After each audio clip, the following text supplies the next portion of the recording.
विरोध करिए। अगर आप कह रहे हैं कि अगर हम उन लोगों का विरोध करेंगे जो बांग्लादेशी लोगों को सह देगा, तो सबसे पहले विरोध करिए भारत सरकार का, जो शेख हसीना को या 1.5 साल से खिला रहे हैं। आखिर नरेंद्र मोदी जी और भारत सरकार का शेख हसीना से क्या रिश्ता है? सवाल करिए अडानी से, जो झारखंड में बिजली बना करके बांग्लादेश में बेच रहा है। हिम्मत है? नहीं कर सकते। ये दोगलापन, ये चरित्रहीनता कहां से लेके आते हैं ऐसे गोबर वक्त लोग? जो लोग गद्दार कह रहे हैं उन्होंने आईपीएल की पूरी डेफिनेशन नहीं पता होगा। अब शाहरुख खान ने कब खरीदा?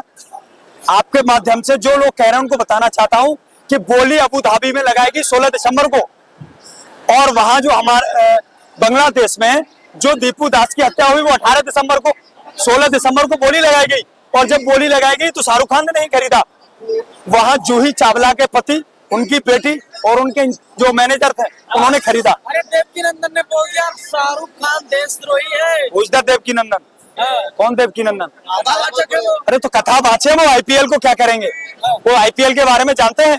वही देवकीनंदन जो देश की बेटियों के लिए इस तरह का बयान देता हो, कहता हो कि 25 साल की हो जाती है तो 4 जगह मुंह मार के आती हैं। ऐसे लोगों को आप कथावाचक कहते हैं, जो देश की बेटियों के बारे में इस तरह की बात करता हो? शर्म आनी चाहिए उस आदमी को। हमारा शाहरुख खान देश के गद्दार नहीं है। अगर शाहरुख खान को पद्मश्री का पुरस्कार दिया गया है तो इसी देश की सरकार ने दिया है। शाहरुख खान आईपीएल के फीफा वर्ल्ड कप में जहां मेहमान बन करके जाते हैं तो देश के सिनेमा जगत को गौरवान्वित करने का काम करते हैं। शाहरुख खान साहब जब फिल्म बनाते हैं और चक दे इंडिया गाना आता है, हमारे देश की कोई भी टीम कहीं, चाहे कबड्डी, हॉकी, चाहे क्रिकेट टीम हो, मैच जीतती है तो चक दे इंडिया गाना बजाया जाता है। इस तरह के बयान देने वाले लोग घटिया और बहुत नकारा सोच के लोग होते हैं। भद्राचार्य ने भी कह दिया वो देशद्रोही है, एक्टर नहीं है, देशद्रोही है। राम भद्राचार्य? राम भद्राचार्य देख रहे हैं कि कौन देशद्रोही है? उनको दिखता है?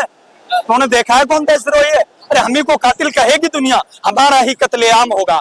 हम ही को कातिल कहेगी दुनिया, हमारा ही कत्लेआम होगा। हम ही कुएं खोदते फिरेंगे, हम पर ही पानी हराम होगा। और यही जहनियत रही तो मुझे डर है, इस सदी में न कोई अब्दुल हमीद होगा न कोई अब्दुल कलाम होगा। आखिर शाहरुख खान का विरोध क्यों? क्या मुसलमान होने की सजा है?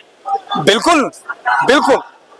हम बांग्लादेश के, हम तो बिल्कुल मानवता की हत्या हुई। बांग्लादेश में अगर हत्या होती है किसी भी व्यक्ति की तो मानवता की हत्या है। मैं कंडेम करता हूं। मैं भारत के 50 करोड़ मुसलमानों की तरफ से ऐसे भी किसी हमले की, किसी कार्रवाई की निंदा करता हूं जो किसी निर्दोष को मारा जाता है। लेकिन बांग्लादेशी हिंदू हमारा हो गया, हमारा हिंदुस्तानी भाई जिसने सिनेमा जगत में सिर्फ नाम ही नहीं किया, पूरे देश को गौरवान्वित करने का काम किया है, वो गद्दार हो जाते हैं। संगठन के लोग कह रहे हैं इसको चने बेचवाऊंगा, सड़क पे लाऊंगा। शाहरुख खान को 90 से 92 करोड़ रुपए का टैक्स देते हैं शाहरुख खान साहब।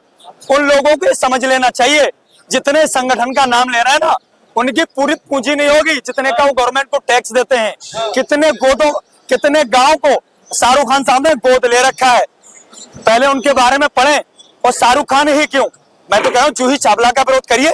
उस टीम की आधी मालिक, 45% की मालिक जूही चावला है। विरोध करिए। अगर आप कह रहे हैं कि अगर हम उन लोगों का विरोध करेंगे जो बांग्लादेशी लोगों को सह देगा, तो सबसे पहले विरोध करिए भारत सरकार का, जो शेख हसीना को या 1.5 साल से खिला रहे हैं। आखिर नरेंद्र मोदी जी और भारत सरकार का शेख हसीना से क्या रिश्ता है? सवाल करिए अडानी से, जो झारखंड में बिजली बना करके बांग्लादेश में बेच रहा है। हिम्मत है? नहीं कर सकते। ये दोगलापन, ये चरित्रहीनता कहां से लेके आते हैं ऐसे गोबर वक्त लोग? जीरो से हीरो शाहरुख खान को बनाया था, फिर से जीरो बना देंगे। भारत के 144 करोड़ लोगों ने बनाया, किसी संगठन ने नहीं बनाया है। 144 करोड़ लोग भारत के प्यार करते हैं शाहरुख खान से। ऐसे तथाकथित संगठनों के कहने से कुछ नहीं होने वाला है। मैं आपको बता देना चाहता हूं कि जब आप सवाल करते हो कि शाहरुख खान बांग्लादेशी क्रिकेटर को खरीद रहे हैं, तो देश के गद्दार, उन्होंने 20 तारीख को उनकी फ्रेंचाइजी ने, उन्होंने नहीं खरीदा, आईपीएल ने खरीदा। तो शाहरुख खान कहा या फिर एक व्यक्तिगत, एक समुदाय से आते हैं कि वो मुसलमान है, इस बात का विरोध? देश में कुछ तथाकथित संगठन एक मजहब को लगातार गद्दार कहने पर तुले हैं। मैं उनको बता देना चाहता हूं, जिस मजहब इस्लाम को वो गद्दार कहते हैं, गद्दारी से हमारा कोई सरोकार नहीं है। जब हमने अणु को छुआ तो परमाणु बम बना करके अब्दुल कलाम बने हैं।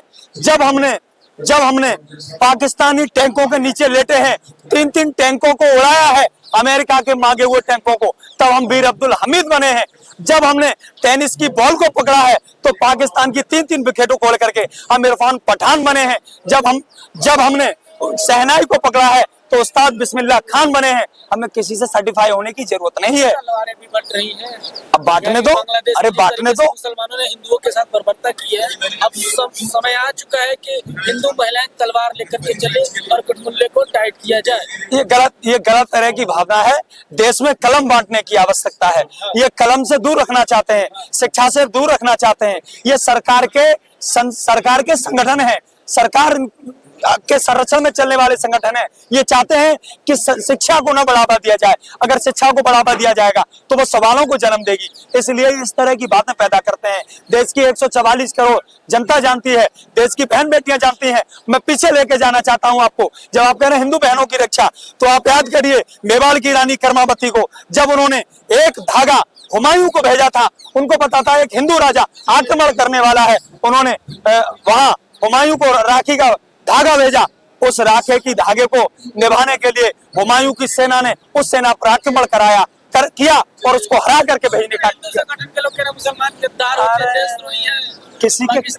किसी के कहने से नहीं होगा। हमने इस देश को बहुत कुछ दिया है। हमने जमजम दिया, हमें गंगा दिया। इन्होंने देश को दंगा ही दंगा दिया। वो इन्होंने ख्वाब बिकरम के देखे, मगर हमने हिंदुस्तान को तिरंगा दिया। ये तिरंगे से भी नफरत करने वाले लोग हैं। ये जिस मदर संगठन से आते हैं, इनके मदर संगठन ने 44-45 साल तक अपनी शाखा पर नागपुर पर तिरंगा फहराने का काम नहीं किया है। हम तो वो हैं जो तिरंगा बदन से लपेट करके टैंकों के नीचे लेट जाते हैं। हमें सब किसी के सबूत की, किसी के सर्टिफिकेट की जरूरत नहीं है। हमने देश को बहुत कुछ दिया है। देश कभी इस इतिहास को नहीं भुला सकता। देश न कभी अब्दुल कलाम को बुला सकता है, न देश कभी अब्दुल हमीद को बुला सकता है, न देश अशफाकुल्लाह खान को बुला सकता है, और न कभी देश बहादुर शाह जफर को बुला सकता है। याद करिए बहादुर शाह जफर जब रंगून की जेल में बंद होते हैं तो एक अंग्रेज अफसर उनसे कहता है कि दम दमे में दम नहीं जफर, अब खैर मांगो जान की। अब तो धीमी पड़ गई शमशीर हिंदुस्तान की। तो 88 साल के बूढ़े शेर बहादुर शाह जफर ने एक लोहे की कील को लिया और रंगून की जेल की दीवार पर लाइन को लिखा कि गाजियों में जब तलक बू रहेगी ईमान की, गाजियों में जब तलक बू रहेगी ईमान की, तख्त लंदन तक चलेगी तेग हिंदुस्तान की। इतिहास है हमारा, इस इतिहास को पढ़िए।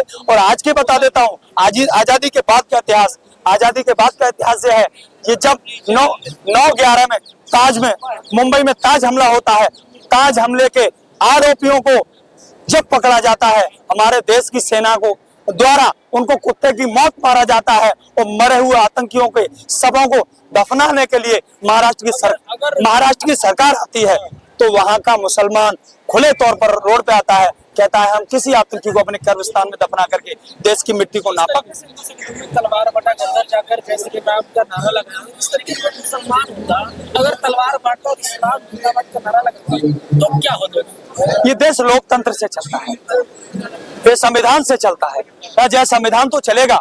अगर तुम किसी का, मैं मजहब इस्लाम की बात कर रहा हूँ, इस्लाम इजाजत नहीं देता आपकी अल्लाह अकबर कहकर किसी का जो कत्ल कर दीजिए, निहायत गलत है। इस्लाम कंडेम करता है इस चीज का। अगर हो सकता है किसी का मजहब इजाजत देता हो, लेकिन रामचंद्र जी के आदर्श भी ये नहीं है। राम मर्यादा पुरुषोत्तम है, जिनकी पुरुषों में सबसे उत्तम मर्यादा है वो रामचंद्र जी हैं, जिन्होंने महिलाओं के सम्मान के लिए, अपनी पत्नी के लिए कैसे कैसे विद्वानों का सर्वनाश करने का काम किया। ये उनके आदर्श कहाँ हैं? ये उनको आदर्श मानते कहाँ हैं? ये रामचंद्र जी को आदर्श नहीं मानते। रामचंद्र जी को आदर्श मानने वाले लोग वो है जो सबको एक साथ देखना चाहते हैं, सभी के साथ समान न्याय करना चाहते हैं। सवाल खड़े होता है, अगर मुसलमान बांटते तो क्या उसकी गिरफ्तारी हो जाती है? वो जेल के बिल्कुल गिरफ्तारी हो जाती है। देश की न्यायपालिका पर, देश के जो लॉ एंड ऑर्डर है, जो जीरो टॉलरेंस की बात की जाती है, जो उत्तर प्रदेश में बुलडोजर की बात की जाती है, उस बुलडोजर पर, उस सरकार पर और उस सरकार के नुमाइंदों पर और उस प्रशासन पर सवालिया निशान खड़ा करता है कि खुलेआम तलवारें बांटी जा रही है और प्रशासन ऐसे लोगों पर कोई कार्रवाई नहीं करता है। राष्ट्रद्रोह की कार्रवाई करके ऐसे लोगों को जेल में भेजने का काम करना चाहिए, जो लोग देश के ताने बाने को, देश की गंगा जमनी तहजीब को खत्म करने की कोशिश करते हैं।